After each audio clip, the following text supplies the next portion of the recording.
In Fresno, California, we just finished installing a few plumbing components here. The little bitty model, they had granite countertops put in.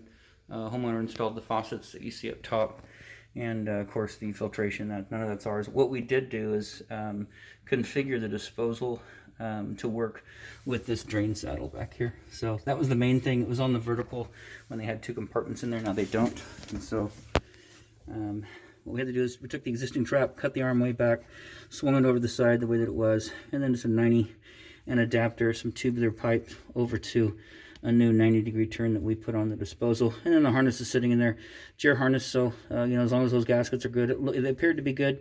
If not, you'll have to replace that. You know, there's nothing that we could find over at Ace Hardware.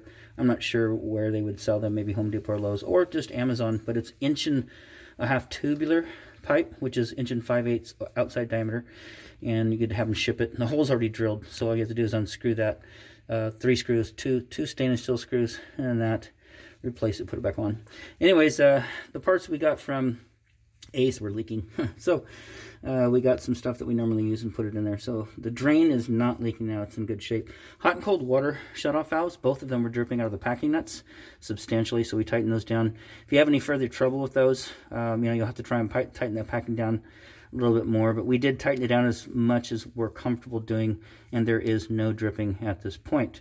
If you get to a place to where they're not functioning correctly, then you have to replace those with some quarter turn shut-off valves. Pretty tight back there, but I'd just leave those alone. If you need to work on the sink, it'd be easier probably just to shut the house off, do what you need to do, and then just leave those alone, because every time you shut them off and turn them on, that packing nut wants to leak, and that's just the nature of those multi-turn valves. Anyways, everything here looks good outside of that. This installation is done.